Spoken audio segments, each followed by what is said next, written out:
5 ድርሃም እንዴት ወደ ወርቅ ተራራ ተቀየረች? ይህ የታማኙ እረኛ ታሪክ በትንሽ ነገር መርካትና በአላህ በመመካት የሚያመጣውን አስገራሚ በረከት ያሳያል። ታማኝነቱ የከፈለው ዋጋ ምን እንደሆነና ሕይወቱ እንዴት እንደተቀየረ አብረን እናያለን። ዛሬም ድንቅና አስተማሪ በሆነ ታሪክ ተመልሰናል። ታሪኩንም እስከ መጨረሻው ይከታተሉት። ቪዲዮውንም ላይክ በማድረግ ጀምሩት።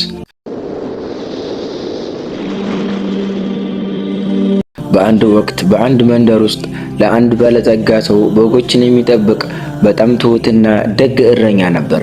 ይህ እረኛ ቀኑን ሙሉ በጎቹን አሰማርቶ ሲመለስ ባለጸጋው ሰው ለስራውና ለታማኝነቱ 5 ድርሃም ይከፍሎ ነበር።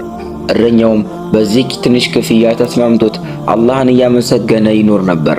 አንድ ቀን ባለጸጋው ሰውዬ ወደ እረኛው መጣና እንዲህ አለው፣ ወደ ሌላ ሀገር ለመጓዝ ወስኜ ጨርሻለሁ።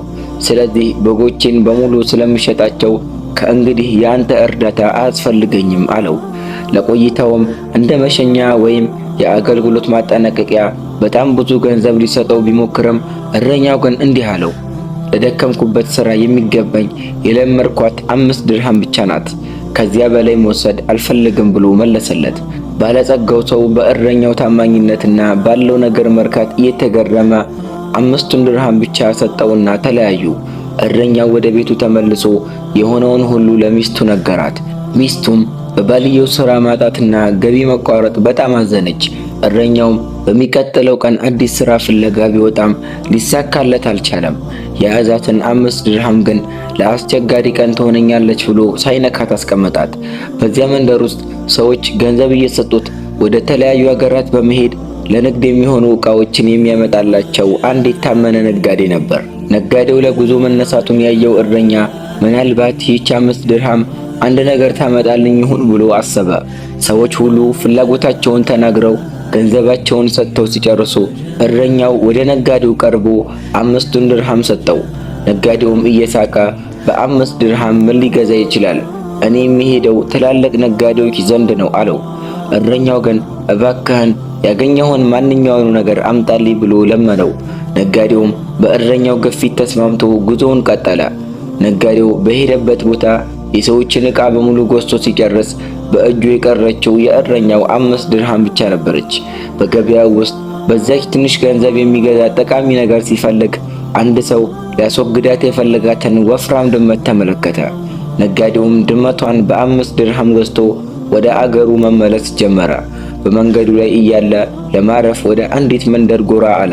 በዚያች መንደር ያሉ ሰዎች ድመቷን ባዩ ጊዜ በደስታ ተገረሙ። ሁሉም ሊገዟት ተሻሙ።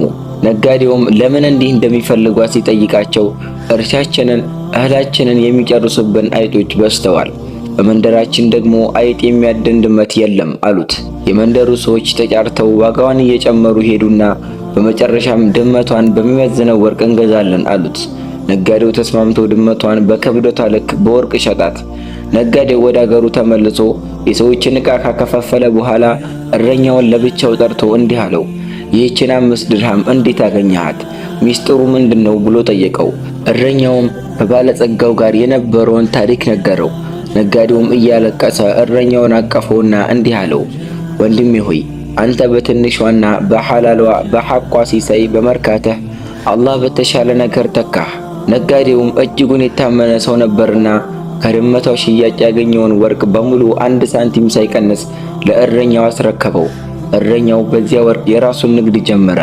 ከዚያ ቀን በኋላ ለሰው ተቀጥሮ መስራት አላስፈለገውም። በሐላል መንገድ የሚገኝ ሲሳይ ሕይወትን ወደ ተሻለ ሁኔታ እንደሚቀይር ያለው እምነት ይበልጥ ጸና። እኛም በዕለት ተዕለት ሕይወታችን የሐላሏን ጥቂት ነገር ብንመርጥ አላህ በውስጧ የማይገመት በረከትን ያደርግልናል። ታሪኩ እንደተመቻችሁ ተስፋ አደርጋለሁ። እንኳን ለተከበረው ረመዳን 8ኛ ቀን አደረሰን። አላህ ሱብሓነሁ ወተዓላ የቀሩትን ቀናት በዒባዳ፣ በሶላት፣ በቁርአን የምንበረታ ያድርገን። ላይክ፣ ሼር እንዲሁም ሰብስክራይብ በማድረግ ቤተሰብ እንሆን። አላህ ሱብሓነሁ ወተዓላ በቀጣይ የምንገናኝ ያድርገን። ወሰላሙ ዓለይኩም ወረሕመቱላሂ ወበረካቱ።